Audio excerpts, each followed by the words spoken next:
법문 들으시는 모든 분들이 재앙은 소멸로, 소원은 성취해서 부처님 전에 복 많이 지으시기를 바라원드립니다. 오늘도 계속해서 건강한 사회인이 되는 건강경 해설, 오늘은 이색 이상분 제20 챕터 20을 말씀드리도록 그렇게 하겠습니다. 지난 시간에도 우리나라 불교의 사는 길에 대한 제 소견을 간단히 말씀드렸습니다. 근데 지금 한국 불교는 여러 가지 전문가들의 말을 빌린다면은 내리막길을 가고 있는 것이 분명한 것 같습니다. 우선 객관적인 데이터로서 해마다 스님이 되는 수가 줄어들고 있는 것은 확실한 것 같습니다. 그리고 이건 정확한 통계는 아니지만 불교 신자 수도 점차 감소 추세에 있는 것이 확실하고, 특히 젊은 시대의 불교 신자들이 점차 멀어지고 있는 것도 또한 사실인 것 같습니다. 그럼 어떻게 해야 한국 불교를 다시 중흥을 시킬까? 큰 스님들을 비롯한 여러 스님들이 한국 불교 중흥에 대해서 여러 가지 연구를 하고 좋은 묘책을 강구하고 있는 것으로 알고 있습니다. 저는 그런 분들한테 대만을 한번 가서 구경을 하고 대만의 승려 교육이 어떻게 되느냐 이것을 한번 보고 왔으면 하고 저는 말씀드리고 싶습니다. 물론 그분들도 다녀오셨겠죠. 다녀오셨고. 그런데 그것도 이제 누가 보느냐에 따라서 상당히 다른 판단을 내릴 수가 있습니다. 대만의 불교는 이러이러한 점에 있어서 상당히 다르다. 이러이러한 점을 우리가 고치고 우리가 배워야 된다. 그렇게 해서 배워야 할 점을 효과적으로 선택을 해야 되는데, 이 선택을 하는 것도 상당히 지혜롭지 않으면은 뭐를 배워야 될지 이것을 잘 선택할 수 없다라고 생각합니다. 그리고 실천을 하게 된다면은 지금 대만은 상당히 잘 되고 있고 우리도 대만처럼 불교가 다시 융성할 수 있게 됐다라고 생각을 합니다. 대만 불교가 꽤 잘 되고 있어요. 거기서도 스로건이 뭐냐 하면은 도통을 추구하기보다도 인간부터 되는 것을 추구하고 있고, 따뜻하고 사랑스럽고, 그것이 다다, 불법이다. 심지어 다라이라마는 내 종교는 my religion is kindness라고 해서 친절이면 다다 이거예요. 즉 인간다움이 불법의 정체성이다 이렇게 얘기합니다. 근데 한국의 불교는 간화선, 화두를 자나깨나 참고하면서 다른 사람들이 삼아승기업이라는 오랜 보살행을 통해서 부처가 되기보다도 단숨에 부처가 된다. 일초직입열애지. 요것이 스님들 마음속에 간화선, 그리고 한국은 간화선에 아주 진수를 가지고 있다라고 하면서 자부심을 갖고 있는데, 이 자부심이 가타가타 탐욕의 연습이 돼서 한국 불교를 실질적인 불교, 인간다운 불교에서 멀어지게 하면서 점점 도통에서 깨쳤대는 사람은 적어지고, 외래 병들고 허약해지는 그런 승려수가 많아지게 됨으로써 승려가 점점 더 승려수가 감소하게 되지 않나 이렇게 생각합니다. 그것은 불교뿐만 아니라 한국인의 거의 공통적인 특성이기도 한데, 가톨릭 이런 쪽의 성직자들, 신부나 수녀들도 보면은 너무 실질적인 연습보다도 이념이나 주의 주장에 사로잡힌 나머지 허상의 연습을 많이 하게 돼요. 그래서 심지어는 80이 되는 수녀도 환속을 하는 수가 있어요. 80이 되도록 허상 연습을 해보면 남는 것이 무엇이냐? 나는 더 진작, 이것이 죄송합니다. 가톨릭 전체를 무시하는 것은 아닙니다. 근데 이것은 엄연한 사실이고, 거기도 성직자가 되는 수가 점점 줄어들고 있는 것이 사실이고, 스님들도 오랫동안 연습을 하면 점점 더 밝아지고 씩씩해지고 부처님에 대한 환희심으로 충실해서 넘쳐야 되는데, 그러면은 왜 승려가 되는 것을 후회하겠습니까? 근데 지금까지 수행이라는 것이 도통에 너무 집착한 나머지 허상의 연습을 자꾸 하게 됨으로써 환희심이 넘치기보다도 날이 갈수록 우울하고 퇴타심이 나는 쪽으로 가는 것이기 때문에 말년에 결국은 환속도 하게 되고, 그리고 신도 눈에도 좋게 비치지 않는 것이 불교 발전을 저해한다 이렇게 생각합니다. 즉 깜깜한 연습보다도 밝은 연습, 허상의 연습보다도 실질적인 연습, 그리고 깨달음이나 기복불교보다도 인간이 되는 연습, 이것이 저는 한국 불교의 살 길이라고 생각하고 그것을 부분적으로 실천하고 있는 것이 대만 불교라고 생각합니다. 대만 불교는 상당히 잘 된다라고 늘 얘기를 하고 실제로 그런 것처럼 보입니다. 자, 그러면은 제가 오늘 금강경 강의도 실질적인 연습을 하자라는 겁니다. 깨침이나 도통이나 어떤 욕심을 내세우는 불교를 하지 말자라는 겁니다. 그것은 아상을 키우는 것이 된다라는 겁니다. 어떻게 해서든지 아상을 소멸하고 나를 없애고 어떤 도통이나 이런 것보다도 인간이 먼저 되게 하려고 하고 그런 길을 우리 찾아야 되지 않겠느냐. 그것이 부처님이 진정 원하시는 길이 아니냐. 저는 이렇게 생각을 해봅니다. 자, 그러면은 이제 그것이 또 바로 건강한 사회인이 되는 길이기도 하다. 이렇게 저는 생각을 합니다. 자, 그런데 건강한 사회인은 바로 사회생활도 잘합니다. 근데 사회생활만 잘하는 게 아니라 승려생활도 잘한다고 봅니다. 그 유명한 김유신 장군의 말이 있습니다. 백전영웅이 지불법이라고 합니다. 세상 일을 성공적으로 다 잘해서 달통한 사람, 달인이 된 사람은 승려가 되어서도 깨달음의 길에도 잘 갈 수 있다.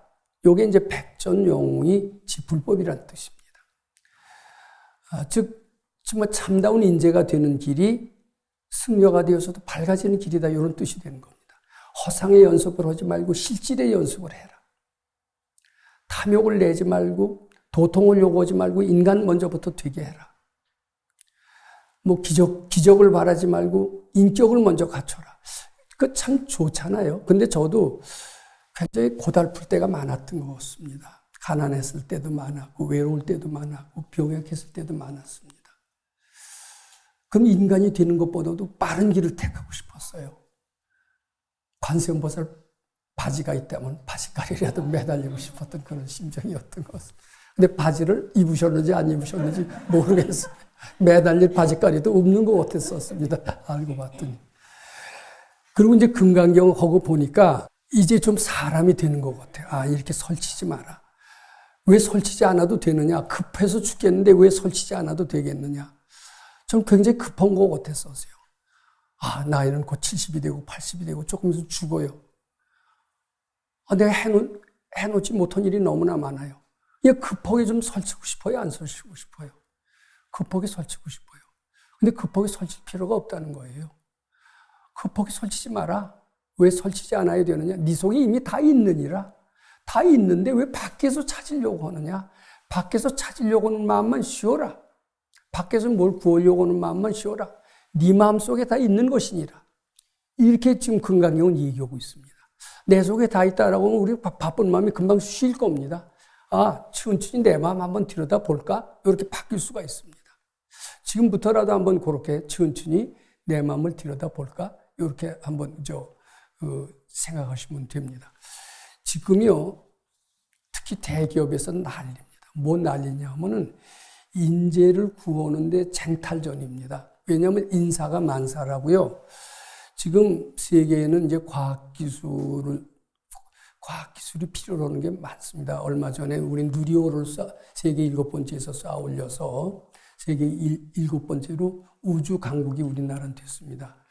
또 이제 반도체라고 하는 과학기술을 잘 개발하면은 모든 먹고 사는 문제가 수출이 굉장히 좋아져요. 원자력 발전이라고 하는 좋은 과학기술을 가지고 있으면 그 수출해서 대한민국은 잘 살아요. 근데 원자력 발전, 반도체, 또 여러 가지 신소재를 개발한다든지 이런 것들은 뛰어난 두뇌가 없으면 안 됩니다.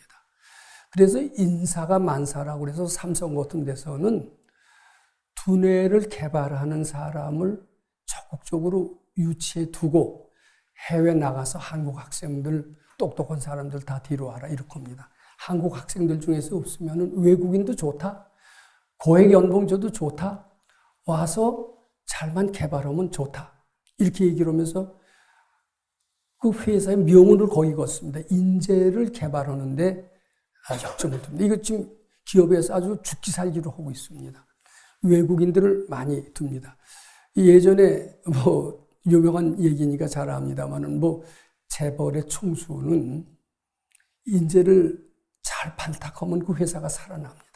좋은 과학기술 개발하면은 그 과학기술로 많은 수출을 해서 떼돈을 벌 수가 있습니다.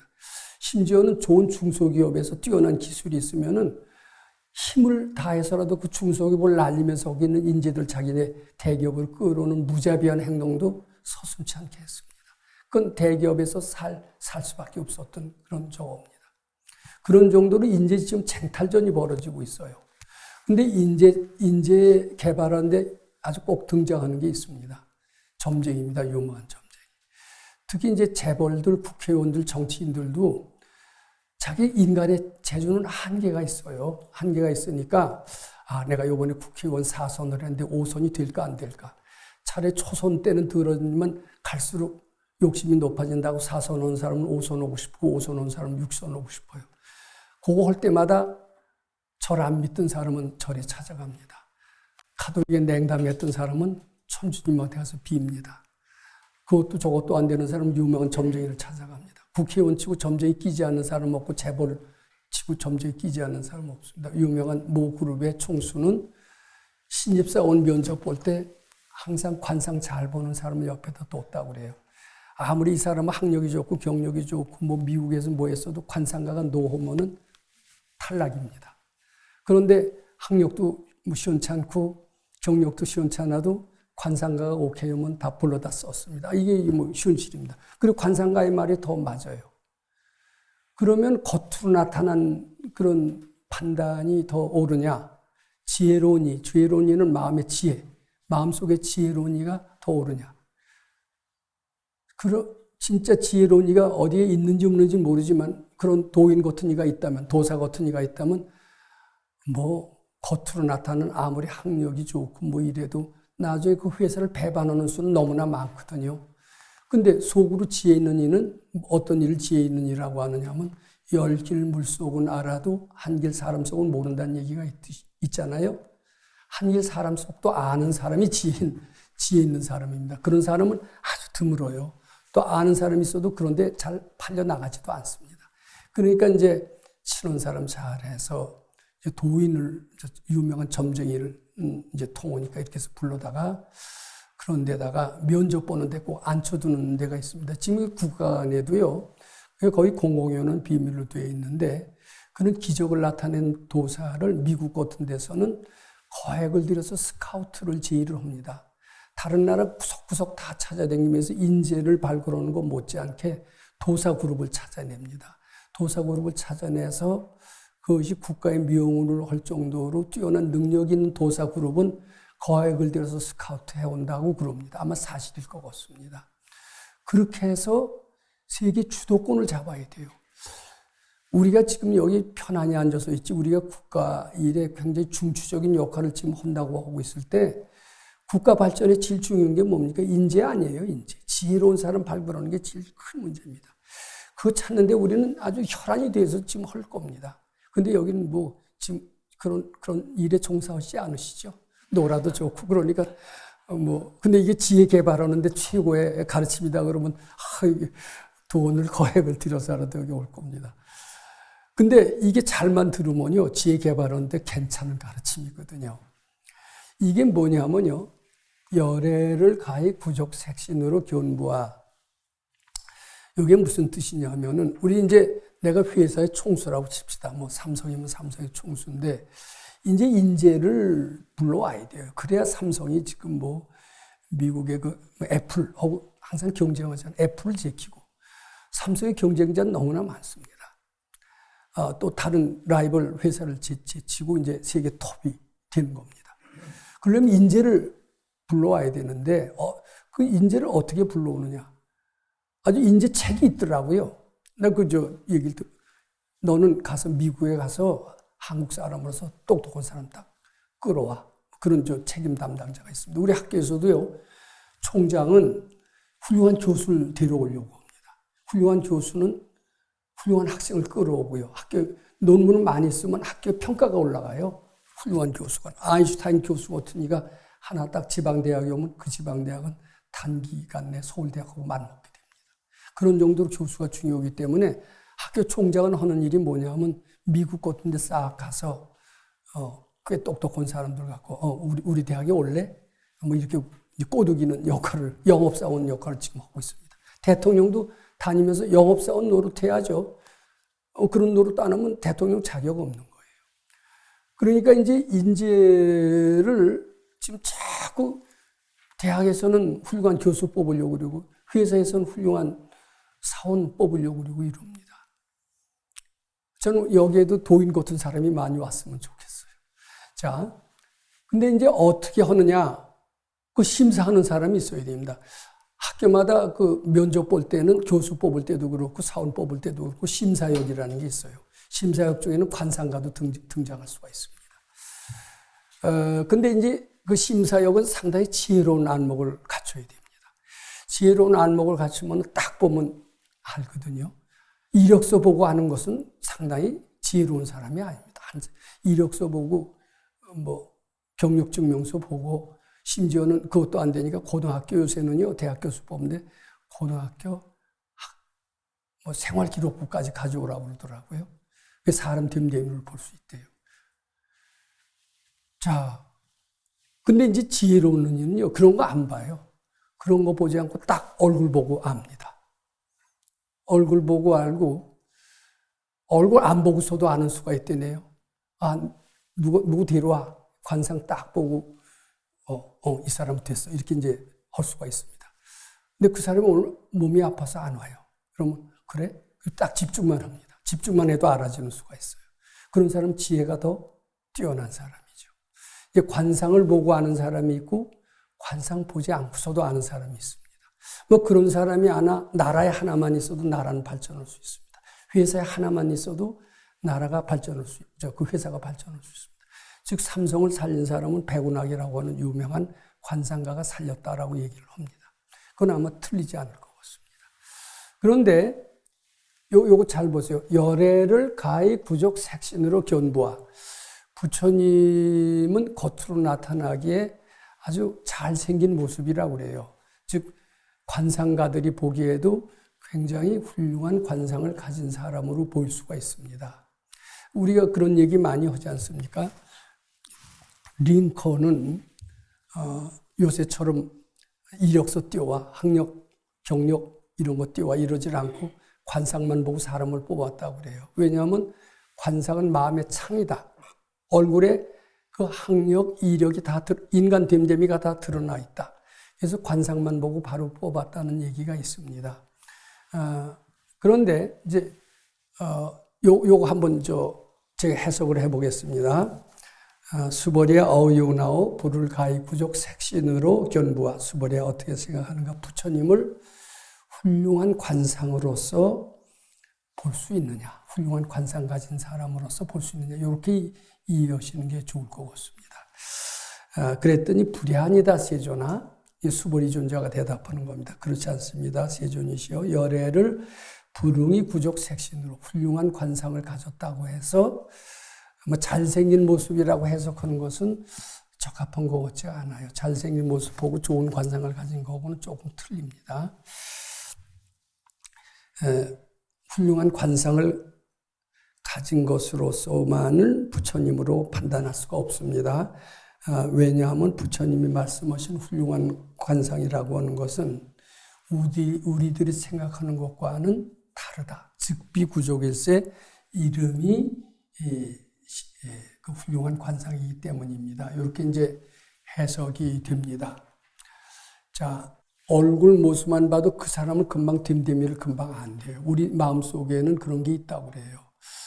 우리는 그런 세계를 전혀 안 믿었습니다. 안 믿었는데 제가 도인 참 그런 희귀한 도인입니다. 희귀한 도인. 즉 희귀한 도인이 뭐냐면 전생이라는 게 있는 것을 보시고 전생이 있는 것을 실감하시고 전생이 있는 것을 우리한테 실제로 실감나게 제시해 주시고 모든 난제의 원인은 전생이 있다라고 일깨워 주심으로써 난제를 해결해 주시고 이러시는 분이 있어요. 그리고요, 그 전생이 있다라는 거, 그것도 신기하지만 그것을 알고 실감하는 분이 있다는 것도 굉장히 실감합니다. 그 뒤에 다른 사람의 마음을 훤히 안다. 그걸 다심통이라고 합니다만 그런 사람이 있다라는 것 자체가 신의 영역으로 봐서 안 믿어집니다. 다른 사람 마음을 어떻게 알아요? 다른 사람 마음을 훤히 알면 거짓말할 수 있어요? 없어요? 재미가 없죠, 이 세상. 부부끼리 살면서 뻔히 들여다보고 내 마음 다 안다면 살 맛이 나요, 안 나요? 전생을 훤히 알면 살 맛이 안 나죠. 근데 그런 사람이 있다는 거예요. 근데 그 사람 부분의 말을 제가 그 밑에서 몇 년을 배우고 보니까 이제 그분의 말씀을 보면은 딱 얼굴만 봐도 안 돼요. 금방 안 돼요. 저 사람 됨됨이가 얼마 안 돼요. 근데 이제 늘 그렇게 맞지는 않는가 봐요. 어쩌다 틀리는 수도 있나 봐요. 그래서 이제 그 해국 스님 같은 분한테 들었는데 이 관상은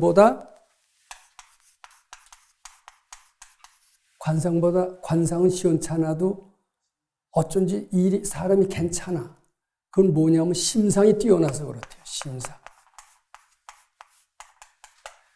이게 관상우의 심상입니다. 근데 저는 이제 그 도인의 말을 종합해 보면 관상은 한 천생, 과거 천생의 업이 관상에 녹아 있는 것으로 알고 있습니다. 근데 천생 전의 것은요, 얼굴에 안 나타나요. 천생 전에 나쁜 짓을 했거나 좋은 일을 했다라 하더라도 관상에는 안 나타나는 걸로 알고 있습니다. 그런데 관상을 아무리 잘 봐도 그건 천생 전에 잘못을 발견해서 탈락을 시키는 것은 불가능하다. 이 뜻이 됩니다. 근데 심상을 보는 사람이 있어요. 다른 사람 마음을 알지만은 천생 이전의 사실을 알면은 마음의 세계도 그렇게 까마득한 세계까지도 알아지게 되고 관상에서 발견하지 못하는 것을 발견하는 수가 있다고 그래요. 즉 심상에 달통한 사람은 관상에 달통한 사람보다 훨씬 더 아는 능력의 범위가 크다. 이렇게 됩니다. 즉 이제 이것을 잘 한번 생각해 보세요. 열애를 가히 구족 색신으로 관상이 훌륭한 것을 열애라고 보느냐 이런 뜻입니다. 그 다음에 열애를 가히 구족 재상으로 견부하. 이제 구족 재상은 색신은 관상에 속하는 거고 재상은 심상에 속하는 것으로 보면 됩니다. 즉 심상에 나무랄 것이 없는 것이 부처냐 이런 뜻입니다. 요건 관상에 나무랄 것이 없는 것이 부처냐 이런 뜻이 됩니다. 일단 요거 해석을 해봐야 돼요. 관상을 봐서 저건 나무랄 데가 없다. 근데 관상 잘 보는 이들은 저희는 다 좋은데 성격이 좀 급해. 저희는 다 좋은데 여색을 좀 밝혀. 이렇게 허물이 있게 마련이에요. 근데 저희는 다 좋아. 성격도 급하지도 않고 여색을 밝히지도 않고 능력도 뛰어나. 아무런 허물이 없어. 근데 그런 사람이 이제 말하자면 건강한 사회인이 되는 겁니다. 저는 그 삼성의 배구낚시를 얘기를 저는 많이 들었습니다. 상당히 맞추는 확률이 높습니다. 미래를 맞추는 확률이 되게 높습니다. 이게 실례가 이겁니다. 어느 두 서울법대 출신이 고시에 낙방을 했습니다. 낙방을 해서 이제 사법고시는 떨어지고 은행에 들어갔습니다. 그것도 좋은 은행에 들어갔어요. 그렇지만 고시에 대한 미련이 있었습니다. 그래서 당시 유명하다고 하는 배구낚시를 찾아간 적이 있습니다. 학생 때 저희 동기입니다. 딱 갔더니 배구낚시가 딱 보자마자 너 서울법대 나왔지? 딱 그러더래요. 근데 서울법대 젊은이 중에서 서울법대가 1000분의 1도 되게 어렵습니다. 근데 그걸 맞추더래요. 그 다음 것도 맞췄지만. 그러니까 그이는 굉장히 지혜로우니 얼굴 딱 보고 그냥 맞히는 겁니다. 그러니까 관상으로 다 미래까지 앞서요. 그래서 그 친구한테 너 고시 떨어졌지만, 그리고 이제 서울법대 나왔지, 거기 마치고 고시 떨어졌지, 여기 찾아왔을 정도면 고시 붙으면 찾아오겠어요? 떨어지는 거 맞히는 건 너무나 쉬워요. 근데 서울법대 나오는 것은 맞히기 어렵습니다. 근데 너, 재도전해. 자꾸 재도전하면은 결국은 크게 돼. 이렇게 예언을 했고, 결국 검찰총장까지 됐습니다. 물론 지금 대통령은 아닙니다. 이건 뭐 싫어할 얘기입니다. 그러니까 백운학 씨 상당히 지혜로운 사람이었어요. 근데 백운학 씨가 보기에 이제 완벽하게 보여요. 이거는 뭐 허물이라고는 하나도 없어. 그러면 복이 넘치는 거예요. 이게 복이 조금이라도 부족한 것은 얼굴에 다 나타난대요. 근데 임금보다도 전륜성왕보다도 더 완벽한 관상을 지니고 있으면은 이건 부처라고 하겠느냐 이런 뜻이 됩니다. 그랬더니 이제 그이는 인재를 발견하는 이가 있죠. 그런 인재를 부처와 같은 인재를 발견하면 나라는 금방 됩니다. 제가 어제도 그런 얘기를 했지만은 스승이 제자를 불러온다고요. 뛰어난 사람이 오면은 나라의 운명을 바꿀 수가 있는 모양입니다. 그러니까 이게 인재라는 게 만사다, 인사가 만사다라는 얘기는 틀리지가 않습니다. 근데 그 인재를 어떻게 발견하느냐? 근데 지혜로운 사람은 인재를 발견합니다. 근데 부처와 같은 사람까지도 발견하느냐? 부처와 같은 사람을 찾죠. 부처와 같은 사람만 찾으면은 나라는 금방 달라지기 때문에. 근데 이제 여기 뭐라고 그러냐면 불이 아니다, 세존아. 그렇지 않습니다. 부처는 아무리 지혜로운 사람, 관상 잘 보는 사람도 부처라는 인재는 찾을 수가 없습니다. 이제 이렇게 얘기하는 거예요. 왜냐하면 부처는 마음 밖의 존재가 아닙니다. 지 마음 속에서 찾을 수 있는 것이기 때문입니다. 지 마음 속에서 어떻게 찾느냐? 부처님을 절대 공경할 때 자기의 마지막 허물까지도 다 사라지고 마지막 허물이 다 사라질 때 지 마음 속에서 발견되는 것이 부처입니다. 부처를 마음 밖에서 찾으려고 하면 안 됩니다. 그래서 지 마음 속에서 부처를 발견하게 됐을 때 그 사람은 부처가 보입니다. 그렇지만 지 마음 속에 부처를 발견하지 못한 보통 사람은 지혜가 없기 때문에 부처와 같은 인재를 발견할 수가 없습니다. 이런 뜻이 됩니다. 요거는 수도의 방법도 되는 거예요. 부처님이 절대 공경하고 부처님 절대 공경에 나라는 아상이 없어지지 공경심이 없어갖고서는 아상이 없어지겠습니까? 저는 이 다라이라마의 말을 다시 복습을 합니다. 다라이라마가 원체 훌륭해서요. 미국에 딱 가면 로마 교황하고 다라이라마는 10만 명이 모인대요. 10만 명이 숨소리도 하나도 안 내고 열심히 경청한다고 그럽니다. 다라이라마는 미국에서도 되게 인기입니다. 그 다라이라마 한마디 한마디가 되게 유명합니다. 그를 찾아서 다람살라로 가고 또 가고 그럽니다. 근데 다라이라마가 뭐라고 그랬어요? My religion, 내 종교는 is kindness라고 그랬어요. 친절이다. 나 평범하다. 사람의 친절함, 자비함, 이것이 내 신조다. 친절함은 진실한 불자요, 진실한 인간이요. 부처도 이 친절을 떠나서는 있을 수가 없다. 아마 이렇게 얘기할 것 같아요.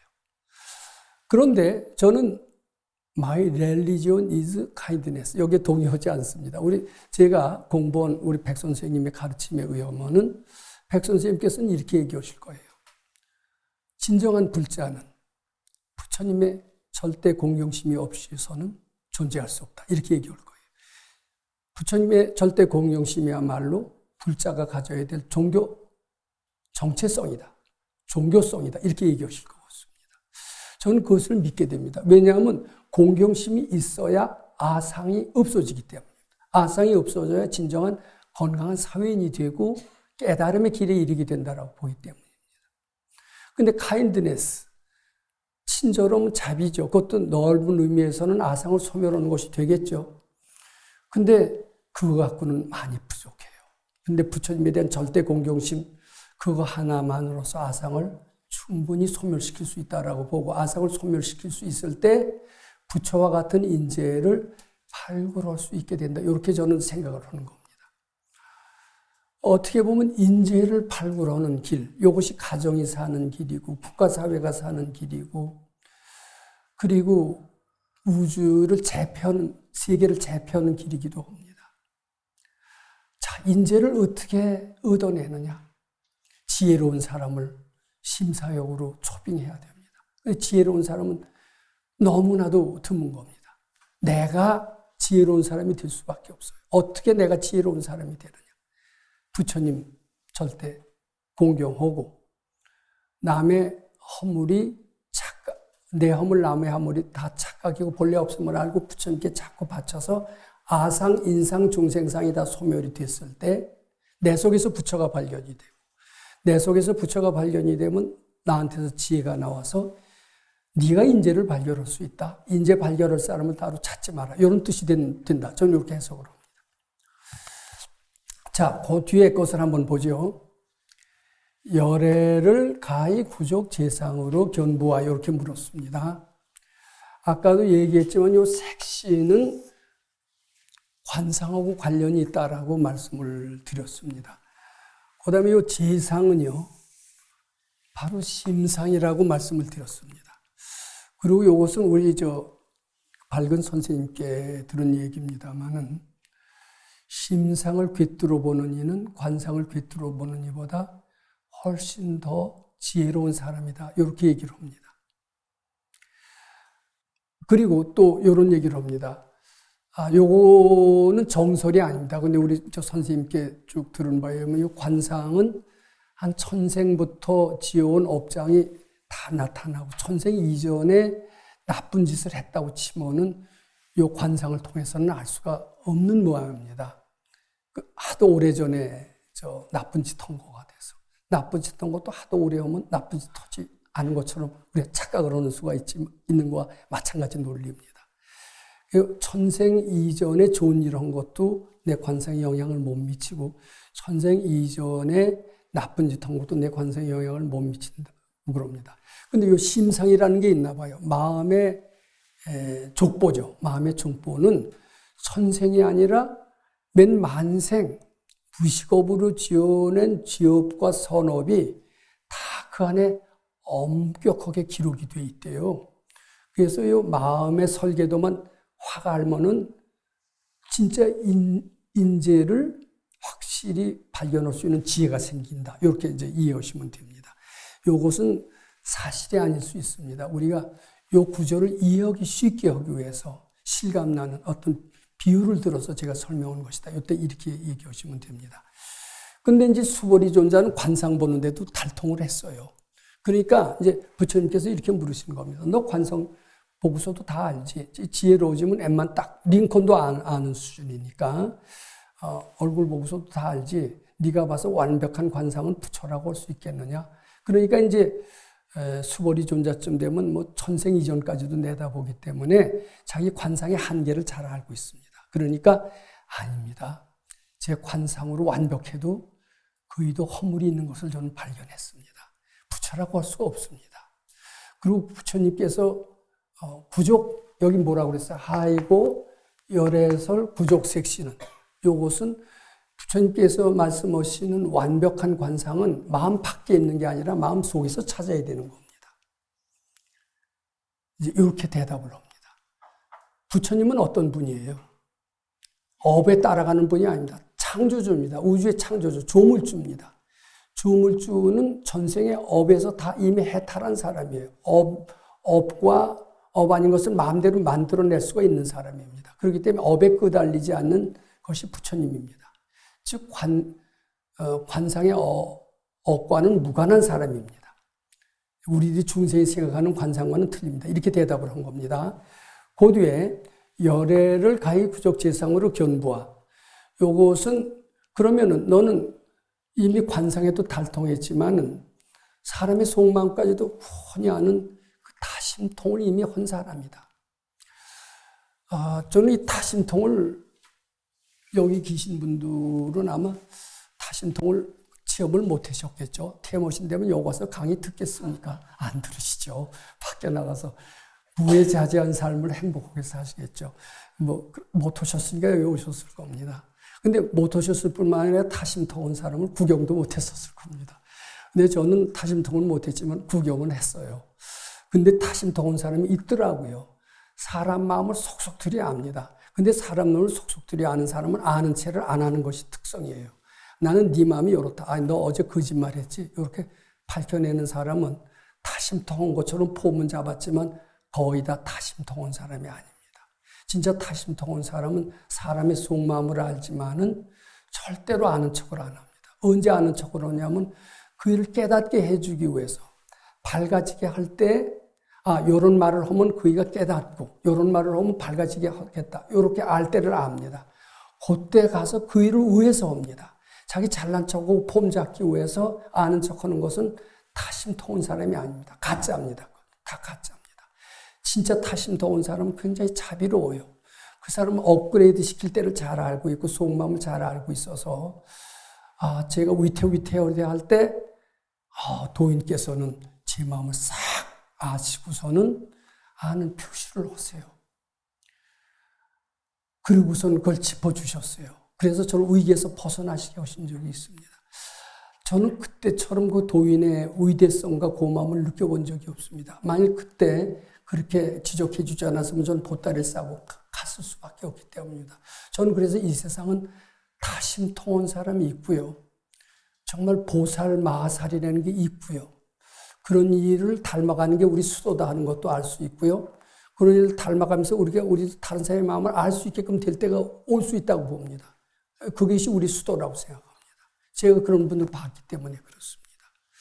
근데 그런 지혜로운 사람이 아마 꽤 있었던 모양이에요. 그런 사람들은 대개 관상 보고서는 관상으로서는 훌륭한데 관상은 훌륭한데 왜 저럴까 이래도 그 심상을 봅니다. 심상으로 왜 그렇구나. 이제 이렇게까지 알게 됩니다. 근데 심상으로도 완벽한 수가 있어요. 심상으로도 아무런 허물이 드러나지가 않아요. 관상도 완벽하고 심상도 완벽한다. 이제 이렇습니다. 요 질문이 뭐냐면 수벌이야 어떻게 하느냐. 관상도 완벽하고 심상도 완벽하는데 이 사람을 부처라고 하겠느냐. 이렇게 보는 겁니다. 자, 그러면 뭐라고 대답을 하겠어요? 이제 똑똑하시니까 금방 대답은 잘할 거예요. 알지는 못해도. 뭐냐면 마음 밖에서 찾는 게 아니라 마음 안에서 찾아야 되기 때문입니다. 대답은 그렇게 하지만 실제로 깨쳐서 온 건 아니죠. 근데 이제 서가열에는 그렇게 합니다. 야, 너 이제 관상 봤지만 관상 갖고 다 인재가 안 되는 걸 알 수 있어. 심상을 봤지만 무식업내로 하나도 잘못한 게 없어. 만생까지도 잘못한 게 없어. 그럼 그 사람이 부처냐? 이렇게 묻는 거예요. 그러면 이제 수벌이 존재하는 상당히 지혜로워요. 아닙니다. 만생 아니야 10만성 과거를 보더라도 마음이 하나도 그게 허물을 발견할 수가 없을 정도로 완벽해도 그 일을 부처라고 할 수가 없습니다. 왜냐하면 부처라는 것은 관상이니 심상이니 어떤 형상이라는 이름을 붙인 것으로서는 그런데 걸리는 게 아니기 때문입니다. 부처는 조물주입니다. 바로 나를 만들고 당신을 만드는 조물주인데 그게 어떻게 내가 발견할 어떤 대상이 되겠습니까? 이런 뜻입니다. 내 마음속에서 찾아야 되고 당신 마음속에서 찾아야 되는 겁니다. 이렇게 대답할 정도가 되니까 이 수벌이, 이 구절이 굉장히 지혜로운 사람이 아니면 이해할 수 없게끔 되어 있고 이 구절만 읽어도 우리는 수벌이 존재의 지혜를 닮아가고 부처님의 지혜를 닮아간다고 생각할 수가 있습니다. 금강경을 읽기만 해도 지혜로워진다는 거예요. 그 지혜로운 이의 마음을 알 수가 있기 때문입니다. 그러니까 이런 유명한 얘기가 있습니다. 조주스님이라고 있어요. 그 아주 깨친입니다. 아마 육조 해능대사의 제자뻘 되는 걸로 알고 있습니다. 근데 그 일을 대접하고 싶어요. 근데 그 이가 좋아하는 게 뭔지를 알 수 있어야죠. 뭘 좋아한다? 나는 불고기를 좋아한다. 그럼 내 속에 불고기를 먹고 싶어 하는 어떤 욕망이 있는 사람이 이 불고기를 좋아하죠. 불고기 먹기 좋아한다면 그 성자라고 할 수 있을까요? 탐욕이 있는 사람이죠. 그러니까 저 사람 불고기를 좋아한다라고 하면 불고기를 싹 해서 대접을 합니다. 그럼 내 마음 들켰구나.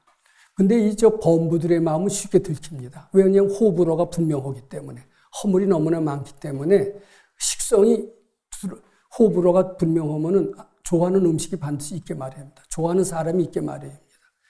좋아하는 음악이 있게 마련입니다. 여기서 만약 바이든 대통령이 온다고 그러면은 바이든 대통령이 좋아하는 레퍼토리가 뭐냐? 그것을 싹 알았다. 뭘 알아가 그것을 교묘하게 유명한 피아니스트를 불러서 치게 할 겁니다.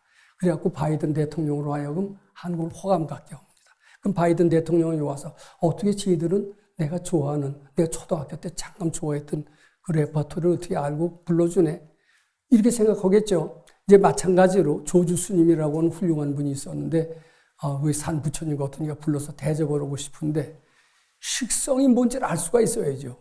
그게 단점이라도 있으면 식성이라는 게 있고 좋아하는 사람이라는 게 있는데 단점이 없는 사람은 평등해요. 음식에 있어서도 평등하고 사람에 있어서도 평등하고 그러니까 좋아하는 음식이 없어요.